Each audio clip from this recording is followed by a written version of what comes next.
አሸናፊ ግርማን የማውቀው ገና በወጣትነቱ ጊዜ ነበር። ከድሬዳዋ እንደመጣ በጊዜው የዩ17 የሴካፋ ውድድር እንድንሳተፍ ጥያቄ ቀርቦ ስለነበር ለውድድሩ ብቁ የሆኑትን ልጆች ሳሰባስብ አንዱ በችሎታው ብቁ ሆኖ የተመረጠው አሸናፊ ግርማ ነበር።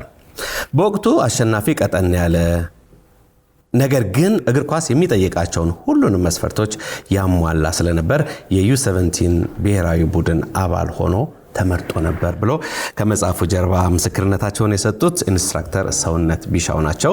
እሳቸውን ተከትለው የስፖርት ጋዜጠኛና ኮሜንታተር ማርቆስ ኤልያስ እንዲሁም ደግሞ የቀድሞ ተጫዋች እድሉ ደረጀ ሐሳባቸውን በዚህ መጽሐፍ አስፍሯል። ጸጊ አሸናፊ ግርማን እንግዲህ ብዙዎቻችን እናውቀዋለን። ከአሸዋ ሜዳ እስከ አርጀንቲና ፕላስ ካናዳ ብሎ በድጋሚ ነው የመጣው ከ13 ዓመት በኋላ። ይሄ እንዲሆንስ ለምን ሆነ እና ሌሎችም እንግዲህ አሸናፊ በጣም ብዙ ታሪክ ያለው የእግር ኳስ ባለሙያ ነው። የአገር ባለውለታ ነው። ዛሬ በመጽሐፍ እንግዳችን ጋብዘነዋልና አሹን ቆመን እንቀበለው። መልካም ቆመን እንቀበል።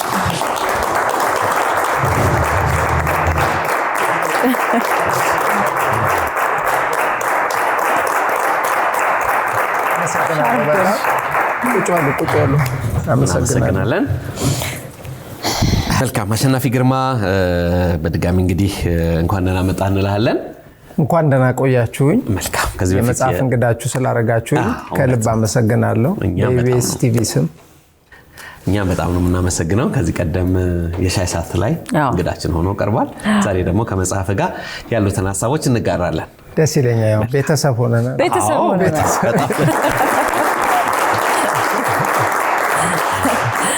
አሹ ኳስ አሁንም ትጫወታለህ እንዴ? አሁን ያው ለጤና ሳሰለጥን ደግሞ አብሬ እሯሯጣለሁ። ማሳየት ያው አሁን አድርገሽ አሳይተሽ ነው እንዴ አድርጉ ብለሽ ትእዛዝ የምትሰጪውና ግዴታ ራስን መጠበቅና መንቀሳቀስ ጥሩ ነው። ለዛ ነው ማትጨምረው ነው ወይስ አመጋገብ ላይ ደግሞ በጣም ትጠነቀቃለህ? ሚስጥሩን እንድትነግረንም ጭምር ነው። ሁሉም እንደ ያው ሲቀናጅ አይደለ? እንደዛ ነው። ከአመጋገብ ጀምረሽ ኤክሰርሳይዝ እየሰራሽ ራስን መጠበቅ ከዛ ደግሞ ያው ፈጣሪ ጤናውን ሲሰጥሽ ሁሉ ነገር ማድረግ ትችያለሽ። መልካም አሹ እንግዲህ ከኪሎ ጋር በተያያዘ ወይም ደግሞ ከሰውነት ጋር በተያያዘ ካነሳቸው አይቀር እግረ መንገድ ያው የ55 ኪሎ ታሪክህንም እዚሁ ጋር ብናነሳው ጥሩ ይመስለኛል አይደል? እግር ኳስ ስታቆም ይመስለኛል 55 ኪሎ የነበርከው። እግር ኳስ ሳቆም ኦልሞስት 59 ከ50 አልወጣውም። የ50 ቤት ሰው ሆነ። ኪሎን ስታነሳ ግን የሆነ ይቅርታ እሺ አሹ 59 ነው 55 እያለ ብቻ ይሄ ልጅ ለመጫወት ብቁ አይደለም ትጥቅ ለመያዝ እንጂ ያሉ አሰልጣኝ ነበሩ። 49 ሆኜማ ያው መጀመሪያ ድሬዳዋ ጨርቃ ጨርቅ ለሙከራ ሄጄ ይሄ ልጅ ዘበኞች ሳያዩን እንደ ገባኸው አለኝ። ዘበኞች ሸውደን እንደ ገባኸው ብሎኝ ከዛም ሳያየኝ ወደ ሜዳም ሳያስገባኝ አባረረኝ። ለምን? ቀጭን ስለነበርኩ ነው። ከችሎታዬም ሳያይ ማለት ነው። ከዛ በአመቱ ኮተኒ ገባው። ከኮተኒ እንደገና ደግሞ መድን ስመጣ መድን መጥቼ ፕሬዝዳንቱ ኮቹ ሊያስፈርመኝ ሄዶ የብሔራዊ ቡድን ተጫዋች ነው ድሬዳዋ ጨርቃ ጨርቅ ነው የሚጫወተው አሸናፊ ግርማ ይባላል ብሎት የእውነትህን ነው ግን ሲያዩት ትጥቅ ያዥ ነው የሚመስለው።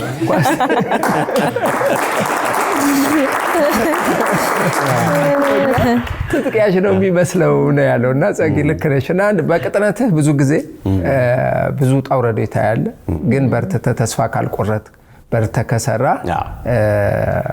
ትልቅ ደረጃ መድረስ ይችላል። ይሄ መጽሐፍ ዋናው እንዲወጣ ያሰብኩበት ምክንያት ታዳጊ ተጫዋቾች ታለንት ካላቸው በርትተው ከሰሩ ትልቅ ደረጃ መድረስ ይችላሉ። እዛ ከመድረሳቸው በፊት ግን ብዙ መከራዎች ሊያጋጥሟቸው ይችላሉ። ግን እነኛ መከራዎች ተቋቁመው ተስፋ ሳይቆርጡ ከሰሩ ያሰቡበት ቦታ ይደርሳሉ። እንግዲህ ከአሸዋ ሜዳ እስከ አርጀንቲና ፕላስ ካናዳ ነው የጨመርክበት። አሹ ከ13 ዓመት በፊት ይሄ መጽሐፍ ታትሞ ነበረ። የዛኔ ተመርቆ ነበር እንዴ? ያኔ በዋቢ ሸበሌ ሆቴል ተመርቆ ነበር። ነፍሱን ይማረውና ጋዜጠኛ ገነነ መኩሪያ ሊብሮ የኔን ታሪኮች እንዳለ ሰጠሁትኝ። የተወሰነ ክፍያ ጠየቀኝ። አስተያየት አድርግልኝ አልኩት። እሱም ታሪክህ ደግሞ በጣም ደስ ይላል፣ ወጣቶችን ያስተምራል አለኝ። በዛ ተነጋገርን፣ ክፍያ ተስማማን። ገነነ እንግዲህ እንደምታውቀው ነው ታሪክን በጣም አስውቦ ነው የሚጽፈው፣ እንዲወደድ አድርጎ የታሪክ እውቀቱ በጣም አሪፍ ነው። እሱ እንዲነበብ አድርጎ ለተመልካች ደስ እንዲሆን አድርጎ ለአንባቢ ቆንጆ አድርጎ አዘጋጀው። 2005 ላይ ያኔ በዋቢ ሸበሌ ሆቴል ተመረቀ። በዚህ አጋጣሚ ለጋዜጠኛ ገነነ መኩሪያ ያለኝን ክብርና ምስጋና መግለጽ ፈልጋለሁ። እግዚአብሔር ነፍሱን በመንግስተ ሰማያት ያውርስልን እላለሁ። አሜን። ከ13 ዓመት በኋላ ይሄ መጽሐፍ ሲታተም ለምንድን ነው ድጋሚ መታተም ያስፈልገውስ? የተጨመረውስ ነገር ምንድን ነው? ድጋሚ መታተም ያስፈልገው ያው ሁሉ ጊዜ የታተመው መጽሐፍ በዛን ሰዓት አልቋል፣ ንባብ ላይ የለም። ሁለተኛ ነገር ደግሞ እዛም ማሰለጥናቸው ልጆች አሉ፣ አማርኛ ማንበብ የማይችሉ እንግሊዝኛ ማንበብ የሚችሉ። እነኚህ ማሰለጥናቸው ልጆች ስለኔ በሚዲያ ነው የሚያዩት። ስለኔ ስጫወት አያውቁኝም። ብዙ እንትን አይሉ በማን እየሰለጠኑ እንደሆኑ። አሸናፊ ግርማ ምን ነበር፣ ከየት ተነስቶ የደረሰ አገሩን ምን ያህል ጠቀመ ማለት እኔ እድለኛ ሆኜ ለዓለም ወጣቶች ዋንጫ አርጀንቲና ላይ ተጫውቻለሁ። 3 የምስራቅ አፍሪካ ዋንጫ ኢትዮጵያ ስታነሳ 3ቱም ላይ ያለሁት በእግር ኳስ ብቸኛው ተጫዋች እኔ ነኝ። 2 የኢትዮጵያ ፕሪሚየር ሊግ ኮከብ ኳስ ተጫዋች ተብያለሁ። ያንን ሁላ የሆንኩት ቀደም የነገርኳችሁን ታሪኮች ተስፋ ባለመቁረጥ በመሻገር እግዚአብሔር ከኔ ጋር ስለነበረ ወደ መጥፎ ነገር ውስጥ ስላልገባው ነውና ወጣቱ ታዳጊው ከመጥፎ ነገር ተጠብቆ ራሱን ከጠበቀ ነገ ራሱንም አገሩንም ቤተሰቡንም ወገሩንም ሊጠብቅ ይችላልና ይሄ መጽሐፍ በድጋሚ የታተመበት ምክንያት ዋነኛው እሱ ነው። መልካም እንግዲህ አሸናፊ ያው ከመጽሐፍ ጋር በተያያዘ ባዮግራፊ ኦፍ ኮርስ አለ እዚህ ውስጥ። ከዛ በዘለል በተለይ ለናሽናል ቲሙ ህፃናቱ አሉ፣ ከታች የሚያድጉ አሉ። ኦፍ ኮርስ እነሱ ለትልልቅ ስራ መሰራት አለበት። እንደውም ዋናው እዛ ነው የሚባለው፣ እውነትም ነው። ለናሽናል ቲሙ አሁን ኢትዮጵያ ካለችበት የእግር ኳስ ስታተስ አንጻር ምን አስተዋጽኦ ያደርጋል ብለህ ታስባለህ? ያንተ ታሪክና ሌሎች ተያያዥ ጉዳዮች። ዋናው ምንድነው እግር ኳስ ቅድም እንዳልከው ያው ግራስሩቱ ላይ ነው። እግር ኳስ ብቻ አይደለም፣ አገር የሚረከቡት ልጆቻችን ናቸው በየትኛውም ሙያ ማለት ነው። ስለዚህ እነሱ ላይ ያለንን ዕውቀት ያለንን ልምድ በአጠቃላይ ካፈሰሰን ነገ አገር ተረካቢ ትውልድ፣ ነገ ቤተሰብ የሚያስደስት ትውልድ እናፈራለን። ስለዚህ ለኢትዮጵያ ብሔራዊ ቡድን ላለው ጠቀሜታው ምንድነው? አንድ የውጭ ተጫዋች ምንም ሰራ ምንም በእግር ኳስ ብቻ ሳይሆን በምንም ሙያ ባዮግራፊ መጽሐፉን አውጥቶ ለአድናቂዎቹ ያቀርባል። እኛ አገር ይሄ መለመድ አለበት። ልጆቻችንም ካላቸው ውጣ ውረድ አንጻር ነገ የሆነ ነገር 2 ሰው ሊያስተምር ይችላል። ያ ነገር 2 ሰው አስተምሮ ለካ እንዲህ አለ ብሎ ነገ የተሻለ ቦታ ሊያደርስ ይችላል። ስለዚህ ለእግር ኳሳችን ያው ቅድም እንዳልኩ ግራስሩቱ ላይ መሰራት አለበት። ይሄ መጽሐፍ ያው እኔ እንዲህ መጀመር አለበት ብዬ ነው ያስጀመርኩት። ስለዚህ ትናንት ለሀገር የሰሩ ተጫዋቾች ነገ ለሀገር የሚሰሩ ተጫዋቾች ታሪካቸውን ለአድናቂዎቻቸው ማስቀመጥ አለባቸው የሚል ሐሳቤ በማስቀመጥ ነው ይሄን ያደረኩት። አሸናፊ እንግዲህ ይሄ መጽሐፍ አሁን ለሁለተኛ ጊዜ የታተመው መጽሐፍ ምርቃቱ ቆንጆ ነበር፣ ደማቅ ነበር። እሱንና ድጋሚ ሲታተም እንግዲህ ነፍሱን ይማረውና ገነነ መኩሪያ ሊብሮ ነው ቆንጆ አድርጎ ያንተን ታሪክ የጻፈው። አሁን ድጋሚ ሲታተም ከሱ ጋር የነበራችሁ ውል እንዴት ነበረ? ወይም ደግሞ አሁን በምን አይነት መንገድ ነው ድጋሚ ሲታሰብ እሱ ታስቦ ነበር ወይ? አሁን ለምሳሌ እዛ ላይ አሁን ብትዩ የገነነ ምስጋና የገነነ ስም አለ እና ቅድምም ያመሰገንኩትኝ በዛ ነው። ታሪኩ የኔ ነው። ቅድም እንዳልኩሽ እሱ በነበረን አግሪመንት ፔመንት ያው አጣፍቶ ጻፈው። አሁን ባሉት እንትን ላይ ደግሞ እንግሊዘኛውን የተረጎመችው ካናዳ የምትኖር ብሌን ትባላለች። በጣም ጎበዝ የህግ ሰው ናት። እሷ ተረጎመችውና በደንብ እንትን አደረገችው። እዚህ ያሉት አንዳንድ መታረም ያለባቸውን ደግሞ ነገሮች ጋዜጠኛ ማርቆስ ኤልያስ ኮሜንታተርም እና ጋዜጠኛ ከጀርባም አስተያየት ሰጥቷል። እሱ በደንብ አሻሻለው እና ጋዜጠኛ ቡዛየው ዋጋውም እዛ ካናዳ ከኔ ጋር ህፃናቶቹ ላይ ይሰራል። እሱም በደንብ አረመው። የብዙ ሰው ጥርቅም ገባበትና አሁን እንደገና ደግሞ ለሁለተኛው እትም በተሻለ ነገር ወጣ። ያው ሁሉ ጊዜ ጥሩ ስራ ከመቃብር በላይ ይሆናል ይባላል። የገነነ ስራዎች ይሄ ብቻ ሳይሆን በራሱ የጻፋቸው ገነነ ያው እንደምናውቀው የኢትዮጵያ ላይብረሪ ነው የስፖርቱ እና ብዙ ታሪክ የሚያውቅ ብዙ እውቀት ያለው በቃ በጣም ደስ የሚል ኳስን የተረዳ ጋዜጠኛ እና የቀድሞም ኳስ ተጫዋች ነበር እና ሁሉ ጊዜ ያው በታሪክ ሲታወስ ይኖራልና ለዛም ነው ስሙን እዚህ ላይ ያደረኩትና በምስጋና ሰፍሯል። በምስጋና ተጽፏል። ሁሌም ሊመሰገን የሚገባው የስፖርት ጋዜጠኛ ነውና ሁሌም ሳመሰግነው እኖራለሁ የሚል እምነት አለኝ። አሸናፊ እንግዲህ ያው በካምቦሎጆ ዙሪያ ወይ በስቴዲየም ዙሪያ ብዙ ነገሮች ይነሳሉ። ያው ስላንተ የምን ፔሌ የምን ማራዶና እኛም ሀገር አለን አሸናፊ ግርማ ከሚለው አንስቶ በጣም የተለያዩ ነገሮች በስምህ ይደረጋሉ። ስለዚህ ጊዜ እስኪ እናንሳ። የምን ማራዶና የምን ፔሌ አይደል? አዎ የቡና ደጋፊ ያው በጣም ስለሚወዱኝ ያው ረጅም ዓመት እኔ ቡናን የተጫወትኩት ሁለቴም ኮከብ ኳስ ተጫዋች ሲሆን በቡና ማሊያ ነው የሆንኩትና እነሱ ያው የግጥም ችግር የለባቸው እና እነሱ ናቸው የምን ፔሌ የምን ማራዶና እኛም ሀገር አለ አሸናፊ ግርማ ያሉ ሙሉ ስቴዲየም የሚጨፍሩ ነበር። እዚህ ላይ ያል ደግሞ አርጀንቲና ለዓለም ዋንጫ ሄደን ብዙ አሁን የቡና ደጋፊ የሚጠራኝ ሳቪዮ ላይ ያለ ነው አሹ ሳቪዮ ላይ ያለ ነው እና አርጀንቲና ነበረች ዋንጫ የበላችሁ በዛን ሰዓት እና ሳቪዮላ ከዛ በኋላ ባርሴሎና ተጫውቷል። ያኔ ኮከብ ተጫዋችም ኮከብ ግባግቢም እሱ ነበር። ልክ አርጀንቲና ተመልሼ እኔ ቡናን ማሊያ ለብሼ ወደ ሜዳ ስገባ ሙሉ የቡና ደጋፊ ሳቪዮላ አሹ ሳቪዮላ እያለ ጨፈረና በዛ ስም ነው አሁን ብዙ የቡና ደጋፊ ስቴዲየም ላይ የሚያቀኝ በቅጽል ስሜ ማለት ነው። እና ያ ወቅት በጣም ጥሩ ወቅት ነበር። አገራችን ከዓለም በኳስ ደረጃ 86ኛ የደረሰችበት ነበረ። መቼ ማለት ነው? በእኛ 1993 መጨረሻ ላይ ኦልሞስት 93 94 ማለት ነው። በዓለም ደረጃ የኢትዮጵያ 86ኛ ነበረን በዛን ሰዓት እና እግር ኳሳችን የተነቃቃበት። አሁን ስንተኛ ነን? አሁን ከ100 በላይ ነን። ደረጃ ውስጥ ግን አለን ደረጃ ውስጥ ከ100 በላይ ነን። ግን ከተሰራ ለውጥ ይመጣል። ጋርዚያቱ ያኔ በደንብ አሰርቶናል፣ በደንብ ሰርተናል። ስብስቡም ጥሩ ነበረ እና ከተሰራ በአንድነት ከዛም በላይ የሆነ ውጤት ሊመጣ ይችላል እና ያ ዘመን ላይ ነው ዘፈኖች ይዘፈኑ። ልጆች ላይ እየሰራችሁ ነው። በእርግጥ አሸናፊ አንተም ሌሎችም እንደዚህ ልጆችን ማሰልጠን ላይ በደንብ እየተሰራ ነው። ወደፊት ጥሩ እንሆናለን ብዬ አስባለሁ በዚሁ ከቀጠለ። አሁን ላይ ግን እኔ ለኢትዮጵያ ለአፍሪካ ዋንጫ ካለፈች በኋላ በእግር ኳሱ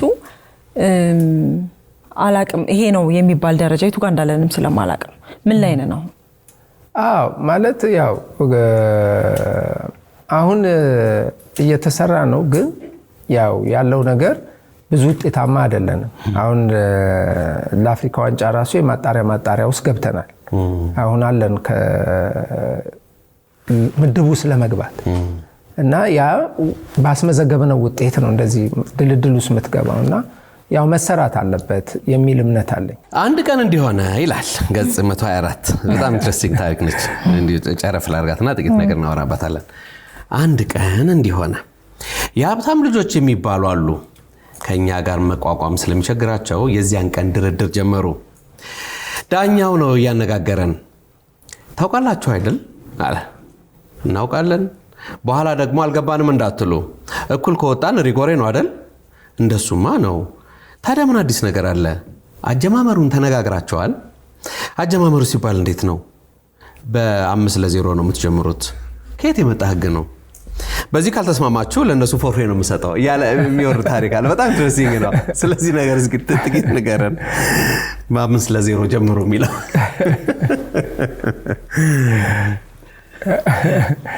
እሱ በጣም የልጅነት ታሪክ ነው። ያው አንዳንዴ የሰፈር ውድድር ላይ ያው እንግዲህ ዋንጫ እንዲበላ የሚፈለገው ቡድን አለ።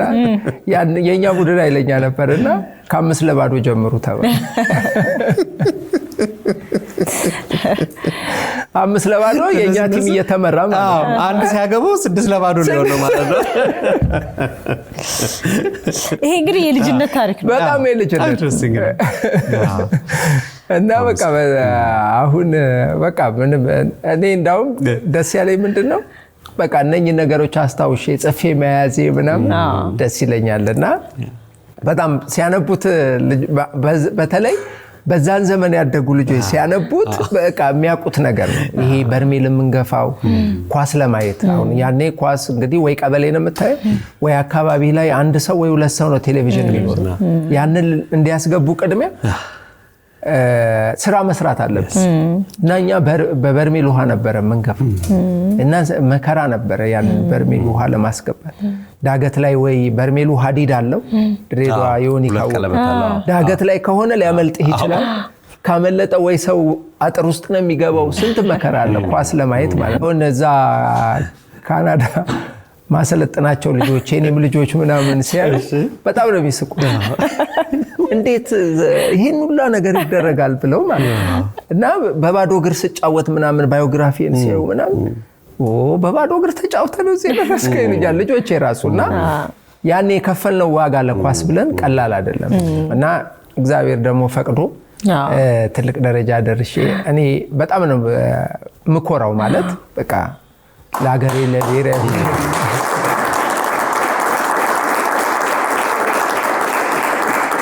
ያንን ሁላ መከራ አልፌ ያን ሁላ ለኳስ አድርጌ በኳስ ደግሞ ትልቁን የሀገሬን ባንዲራ ለብሼ በቃ በዓለም መድረክ ላይ በብሔራዊ ቡድን ጨዋታ ላይ የህዝብ መዝሙር ሲዘመር ያ ሁላ ህዝብ አብሮ ቆሞ ሲያጨበጭብ ምናምን በቃ ያን ሁላ ስለማስበው በጣም እኮራለሁ። ፕራውድ ነው የምሆነው በሀገሬና በጣም ሀገራችንን ሰላም ያርግልን በጣም ነው የምኮራው። ከዛ ሁላና ልጆች ተስፋ ሳይቆርጡ ባሉበት ነገር በእምነታቸው እየጸለዩ በተለይ እናት አባታቸውን ካከበሩ እናት አባቱን ያከበረ እናት አባቱ የመረቀው ልጅ የትም ይደርሳል የሚል እምነት አለኝና ያንን ካደረጉ ነገ በጣም ትልቅ ደረጃ ይደርሳሉ የሚል እምነት ስላለኝ ለዛ ነው እኔ አሁን ልጆች ላይ ማሰልጠን ብቻ ሳይሆን በቃ በጣም ብዙ ነገር ባህሪያቸው ላይ መስራት ደስ የሚለኝና ነገ አገራቸውንም ያከብሩት እናት አባታቸውን የሚያስደሱት ታዳጊዎች ናቸውና ያን ሁላ መከራ አልፈን እዚህ ደረስንኛ። የኛ ልጆች ደግሞ ብዙ በስነ ምግባርም ስላደገ በስነ ምግባር እኛ ጎረቤት እየቆነጠጠን ነው እንግዲህ እዚህ ደረስነው። ጎረቤት እንኳን መጥፎ ነገር ስታይ እንዳያይት ተጠነቀቃለና ልጆቻችን ደግሞ ይሄንን ነገር እየተመከሩ ራሳቸውን ከጠበቁ አሁን ጊዜው አሪፍ ነው እና አሁን ለምሳሌ እኔ በዚህ 10 አመት ውስጥ አውሮፓ የሚጫወቱ ተጫዋቾች ማውጣት አለብን ብዬ አስባለሁ። ለአውሮፓ የሚጫወቱ ልጆች ካገኘ አንድ ሁለት ልጅ ከተገኘ እነ ሰይዶ ማኔ እነ ሳላን እያየን ነው አገርም የሚቀይሩ ናቸው። ስለዚህ እዛ ላይ በደንብ በትኩረት ከተሰራ ለውጥ እናመጣለን የሚል እምነት አለኝ። ካናዳ ያሉ ልጆችን የምታሰለጥናላችሁ እንጂ ኢትዮጵያ ያሉ ልጆች ላይ አልጀመርኩም? ኢትዮጵያ አሁን በቅርብ ጀምራለሁ። ኦሬዲ ፈቃድ ጨርሻለሁ። ሜዳ እንትን እያልኩኝ ነው እየተባበሩኝ ነው። በየቦታው ያሉት ስፖርት ላይ ያሉ አመራሮች እየተባበሩኝ ነው። ክልል 14 ኑሮ እዛ ነው ብዬ ነው። አዎ ባለሙያ ደግሞ ግዴታም አለብኝ። እዚህ አይደለ ከባዶ እግር ተነስቼ አሁን ያለሁበት ደረጃ ያደረስኩት አገሬ ላይ ላሉ ታዳጊዎች ደግሞ ትምህርት መስጠት ግዴታም አለብኝ ጭምር። ስለዚህ ኮቾች ይቀጠራሉ። እኔ እዛም እዚህ መምጣት እችላለሁኝና ኮቾች ተቀጥረው ሙያችንን የማካፈል ግዴታ አለብን የሚል እምነት አለኝና ያው ታዳጊዎች ከኛ ብዙ ነገር መማር ይችላሉ። የዛ ዓላማ አለኝ። አሁን በቅርቡ ጀምራለሁ ብዬ አስባለሁ። እኛም እንጠብቃለን። ልጆቻችንን ማሰልጠን እንፈልጋለን። ብዙ ከ6 ዓመት ጀምሮ ሰልጥነው እንዳልከው ትልቅ ደረጃ ላይ እንዲደርሱ እንፈልጋለንና በርታ። ቴንክ ዩ አመሰግናለሁ። መልካም አሹ፣ እንግዲህ ወደ ማጠናቀቁ ነን። መጽሐፉን ከ13 ዓመት በኋላ በቋንቋ ጨመረ እንዲሁም ደግሞ ካናዳ ያለህን ኤክስፒሪየንስ ካናዳ ያለህን የኳስ ወይም ደግሞ ከስፖርቱ ጋር ያለህን የአሰልጣኝነት ህይወት ጨመረ በተለያዩ ፎቶግራፎች የተደራጀውን መጽሐፍህን አስመርቃል። እሱ ላይና እንዲሁ የኢትዮጵያ እግር ኳስ እንዲሁም ሌሎች ጉዳዮች ላይ አነሳን። ምናልባት ቀር የምትለው ነገር ካለ መነገር ከዚህ መጽሐፍ ውጪ አንባቢያን ከማንበባቸው ባሻገር ልታስተላልፈው የምትፈልገው ሌላ መልእክት ካለ? ያው ይሄ መጽሐፍ እንግዲህ እንደተባለው ያው በጣም ወደ 4000 መጽሐፍ ታተሟል። ወደ 1500 ያው ለህፃናቶች በነፃ የሚሰጥ ነው። ወደ 3500 ደግሞ ገበያ ላይ የዋለው ለበጎ አድራጎት የሚውል ነው። ለምን በጎ አድራጎት? አሁን ለምሳሌ በየአካባቢው ኳስ የሌላቸው፣ ማሊያ የሌላቸው፣ የትሬኒንግ ማቴሪያል የሌላቸው ታዳጊዎች አሉ። አቅም ያለው ደግሞ ከፍሎ ያሰራል። ተከፍሎ የሚሰራበት ለዛ ነገር የሚውል ነው። እንደዛ የሚውል በቅርቡ ደግሞ አሁን አሸናፊ ግርማ አዋርድ የሚል ጀምራለሁ። አዎ አሸናፊ ግርማ አዋርድ እግር ኳስ ተጫዋቾች ለሀገራቸው ሰርተው ብዙ ነገር ያበረከቱ አዋርድ ያስፈልጋቸዋል፣ ሪኮግኒሽን ያስፈልጋቸዋል። ለዛ ላይ አዋርድና የተወሰነ የብር መጠን ያለው ሽልማት ያው የሰው ልጅ በሰራው ነገር አስበሽ ስትሸልሚው እሱም ቤተሰቡም ነው የሚደሰት እና በመጽሐፍ የምርቃት ቀንም ያከበርኳቸው ያመሰገንኳቸው ነበሩ። ሪኮግኒሽን የሰጧቸው አዋርድ እና ፎቶአቸው ቲሸርታቸውን ፎቶአቸው ላይ አስደርጌ በፍሬም በትልቅ ማለት ነው። አሰልጣኝ ሰውነት ቢሻው ከአንደር 17 ጀምሮ ከ10 ዓመት በላይ አሰልጥኖኛል። የሚገርም ከተጫዋች 3 የሴካፋ ዋንጫ ውስጥ እኔ ነኝ ያለሁት፣ ከአሰልጣኝ ደግሞ ሰውነት ቢሻው ነው ያለው እና ያን ሁሉ ዓመት አብረን እሱን አመስግኛለሁ። አሰልጣኝ ስዩም አባተ በህይወት ባይኖርም ከድሬዳዋ ለመጀመሪያ ጊዜ መርጦ እዚህ ክለብ ያስገባኝ እሱ ነው። እሱን አመስግኛለሁ። አሰልጣኝ አስራት ኃይሌ በብሔራዊ ቡድን ረጅም ዓመት አሰልጥሮኛል። እሱን አመስግኛለሁ። እንደገና ደግሞ ፊዚዮቴራፒስት ይሳቅ ሽፈራው ቡና ላይ በደንብ እንደ ታላቅ ወንድምም እንዳባተም ሆኖ ስናጠፋ እየመከረ እዚህ ያደረሰን እሱ ነው። እሱንም አመስግኛለሁ። አሁን ምንድነው ከሴቶችም ከወንዶችም አድርጌ በየአመቱ ለኢትዮጵያ ላበረከቱት በእግር ኳስ ተጫዋችነት ዘመናቸው አዋርድ ለመሸለም ሁሉን ነገር ጨርሼ ተዘጋጅቻለሁ። ያንንም የሚደግፉኝ ጓደኞች አሉ፣ ድርጅቶች አሉ። ያን ለማድረግና ተጫዋቾችን ለማክበር በሰሩት ነገር አዋርድና የገንዘብ ስጦታ ለማድረግ ከዚህ አመት ጀምሮ እጀምራለሁ ብያለሁ። እንግዲህ የዛን ጊዜ ጥሪ ደርሳችኋል፣ ትመጣላችሁ የሚል እምነት አለኝ። ዋናው ይህ መጽሐፍ ያው ትምህርት እንዲያገኙበት ወጣቶች እንዲያነቡት የተደረገ ነው። ለዛም ነው ጃፈር መጽሐፍት ቤት ይገኛል። የታተመው ሃይማኖት ማተሚያ ነው። ዋጋውን በጣም ፌር ነው። የመጽሐፍ ህትመት ዋጋ የታወቀ ነው፣ ግን 500 ብር ነው የተደረገው። ማንም ሰው ገዝቶ እንዲያነበው ማለት ነው። ግን ሲገዙት ያው በየአካባቢ ያሉ ታዳጊዎችንም እየረዱ መሆኑን እንዲያውቁት ለመልካም በጎ ዓላማ መሆኑ ማለት ከዚህ መጽሐፍ እኔ የማገኘው ነገር ምንም አግኝቼ የምጠቀመው ነገር የለም፣ የሚገኝም ነገር የለም። እንዳውም ወጪው ብዙ ነው። ከ1.5 ሚሊዮን ብር በላይ ነው የወጣው ለዚህ መጽሐፍ ለምርቃቱ ለምኑ ሲወጣ ማለት ነው። ግን ይህ መጽሐፍ ለንባብ እንዲበቃ ብዙ ከጎኔ የነበሩ ሰዎች አሉ። እነሱን ማመስገን ቢፈቀድልኝና ባመሰግን ደስ ይለኛል። ከድርጅቶች አሉ። ለዲማ ሆፕ ሪል ስቴት አለ። ከዛ እነኚህ ደግሞ የጓደኞቼ ድርጅቶች ናቸው እንዳሉ እዚህ ጋር ጀስቲስ ኮንስትራክሽን አለ፣ ዞላ ዲኮር ኤንድ ኢቨንት ኦርጋናይዜሽን አለ፣ ኢቦንጊዳ አለ፣ ከዛ ዋናው ስፖርት አለ። ከዛ በተረፈ ያው ግለሰቦች አሉ ጓደኞቼ፣ አቶ ጀንበሩ ራያ፣ አቶ አለማየሁ ሶሌቶ፣ አቶ ዘላለም ገብረ ህይወት፣ አቶ አንተነ ተስፋዬ፣ አቶ ተፈሪ አርጋ፣ አቶ መንግስቱ ታደሰ፣ ኢንጂነር የሱፍ መሐመድ፣ አቶ ዘላለም በቀለ፣ አቶ ያሬድ ሙሉጌታ፣ አቶ ፍቅር ሽፈራው፣ አቶ ዮናስ ገረመው፣ አቶ ጌታ መሐሪ። በተለይ ልባዊ ምስጋና ለአባቴ ግርማ ወልዲ፣ ለእናቴ እህተ ወንድሙ፣ ለባለቤቴ መሳይ ተዘራ፣ እንዲሁም ለመጀመሪያ ልጄ ሶሊያና አሸናፊ፣ ሁለተኛ ልጄ ዩዋታም አሸናፊ፣ ሶስተኛ ልጄ ያብቃል አሸናፊ፣ አራተኛ ልጄ አሜን አሸናፊ። የአራት ልጆች አባት ነኝ እንግዲህ እግዚአብሔር ይመስገን። ከዛ ለአቶ ዳንኤል ዋላሸት፣ ለአቶ ፉአድ መሐመድ፣ ለአቶ አብዱሰላም አህመድ፣ ለኢትዮጵያ ቡና ደጋፊዎች በሙሉ ማለት ኳስ ስጫወት ከጀርባዬ ለነበሩ እነሱ ሜዳ ላይ ቢፈዘኝ እንኳን የሚያነቃቁ ሁሌ የጀርባ አጥንቴ ለነበሩ እንደ ቡና የሚያነቁ በእግር ኳስ ህይወቴ በቃ ብዙ ነገር መስዋዕትነት የከፈሉልኝ በአጠቃላይ ለኢትዮጵያ ቡና ደጋፊዎች፣ ለጋዜጠኛ ቡዛየው የሻው፣ ለጋዜጠኛ ማርቆስ ኤልያስ፣ ለጋዜጠኛ ገነነ ሞክሪያ ሊብሮ፣ ለኢትዮጵያ እግር ኳስ ፌዴሬሽን፣ ለኢትዮጵያ ህዝብ በሙሉ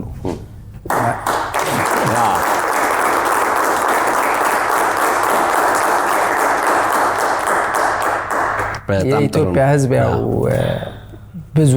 ብዙ የኢትዮጵያ ህዝብ ውለታ አለብኝ።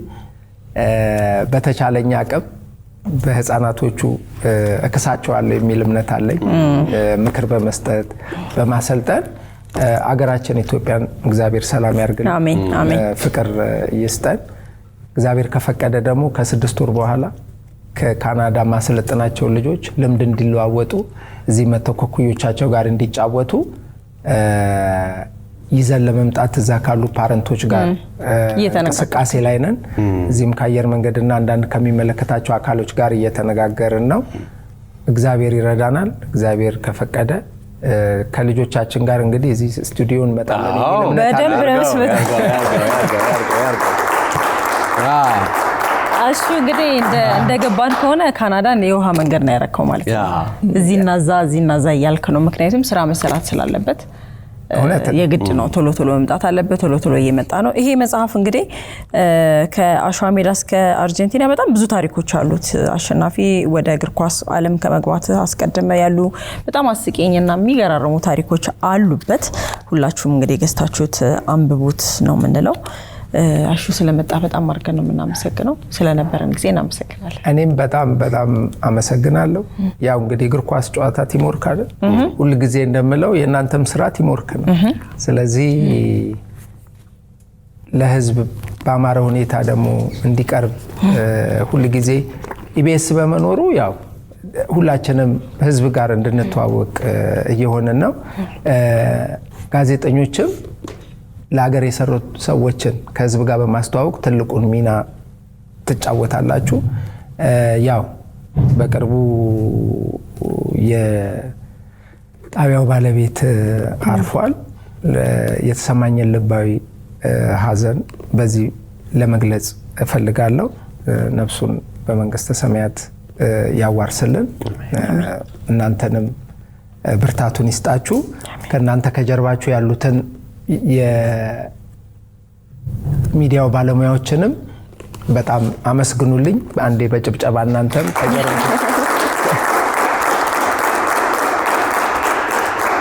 ሁሉ ጊዜ ከሚዲያ በስተጀርባ ያሉት ሰዎች ናቸው ጠንካራውን ስራ የሚሰሩት እና ለዛ ነው ምስጋና እንጠናለን። በተረፈ እግዚአብሔር በሰላም ያገናኘን። ቴንክ ዩ በጣም አመሰግናለሁ። አክብራችሁ ሁሉ ጊዜ ለሚዲያችን ይጠቅማል፣ ይመጥናል ብላችሁ ስለምትጋብዙኝ ልባዊ ምስጋናዬን አቀርባለሁ። እግዚአብሔር ያክብርልኝ። ቴንክ ዩ በጣም እኛም እናመሰግናለን። በጣም እናመሰግናለን። እሺ